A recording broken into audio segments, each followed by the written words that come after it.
Right, here we are in Birmingham city centre, and this little video will be about planning ahead, chiefly for Chelsea, whose lesson's just finished. We're on the tail end of the A47 here, pointing towards the city centre. The bus lane has now ended. I haven't got a solid white line separating the two lanes, so I'm going to move into the lane on the left, since I've just seen a road sign just before I started recording saying all routes go left, both of these lanes turning left, and there was something big in the other lane, so there's no point in just sitting behind traffic, especially if it's blocking your view. I can see the traffic that's moving across from right to left in front is showing some brake signals, so presumably there's something slowing traffic down behind the bushes on the left hand side, so there's no point in me building speed up rapidly. Still got pedestrians moving across and traffic moving across in front, so there's not even any point in putting the car into gear yet. I'm not the lead car at the junction, so I might as well wait until the vehicle in front starts moving off. I've got my foot ready over the clutch and the other one over the gas, and my left hand on the gear lever, ready to prepare the car as soon as I get a clue that the lights are going to be changing. Quite a long light sequence here, but there is a lot of pedestrian movement around, so I'm prepping the car, glancing into the door mirrors, moving ahead. I have got enough space to clear the pedestrian crossing. Got lots of students waiting both on the left and the right. Don't want to block their view. Truck on my right is holding its position okay. It started moving forwards, so it's going to be blocking further traffic coming from the right. I'm in a 20 zone, looking ahead, got red lights and pedestrians in the road.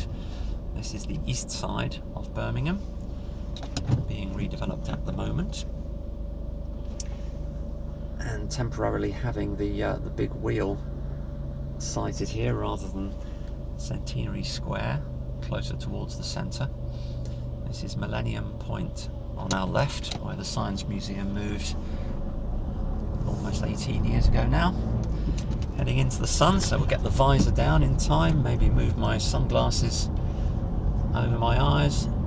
Looking physically into the road ahead, I can see there are level changes with those white triangles marked on the floor. No brake signals from traffic in front, so we can carry on moving at 19 or 20. Too bendy to consider going into gear 3 at the moment. Let's get through that crossroads. Pedestrians are nice and calm on both sides. Might go into gear 3 now. Reading the curb line both sides.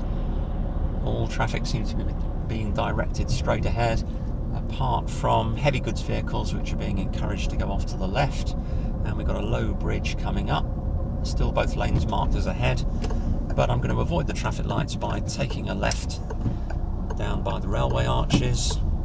Road narrows ahead, looking for pedestrian activity on the right since we've got next to no pavement. Bringing the speed of the car down to about 10 or 11.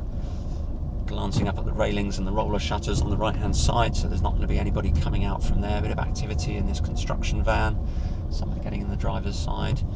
A hood on the pedestrian that was on my right, so he wouldn't have been able to hear me coming so easily. View is blocked to the right by a delivery van, so I'm looking at reflections on the BMW parked on the other side, underneath the railway arches, where the BBC do a lot of their filming for Peaky Blinders and for other Victorian dramas. And I'm going to take the next on the left. Got a road sign pointing towards the motorway and Redditch down Coventry Street. Give this lady space to come through. Check my mirrors before moving off again. Keeping it in gear 1 for the moment. Got a blind crossroads coming up where we've got factory buildings very close on the left hand side. Tell the person behind which way I'm heading. Parked vehicles blocking my view to the left, so we'll creep out and then commit to going, putting more gas on.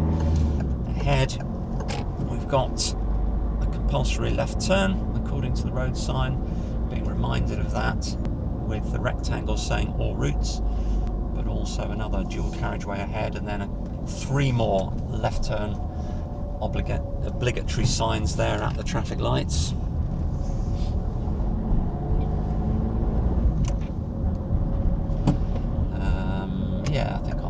right.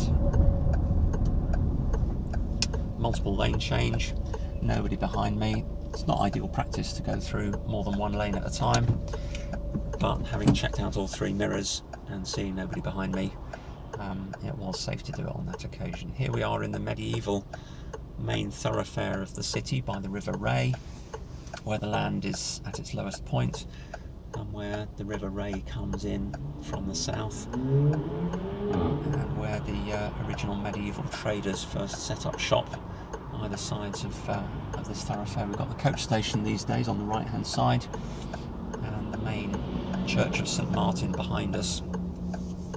In front of us we've got historical sites such as Alfred Bird's custard powder factory, now occupied by artists and architects, and at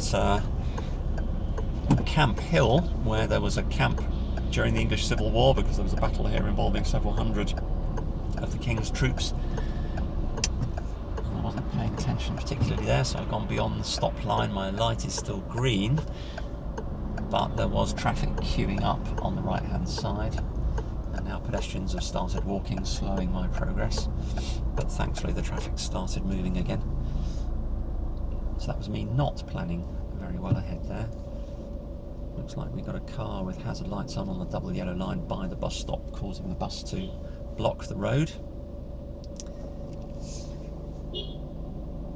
Taxis waiting for prospective fares from people coming off the coaches on the right hand side, so the road is very limited for space here. And a second parked car on the left hand side as well. We're going to be going left. Still got my sun visor down, since it's quite difficult to read what the markings on the road surface are in the strong shadows. Looks like we've got some reindeer going past on the left hand side. And the colours of traffic signals are quite hard to read, especially when the sun is pointing directly at them. Up into gear 2 before the corner, although it looks pretty tight, so I'll cover brake in case I need to drop the speed any more.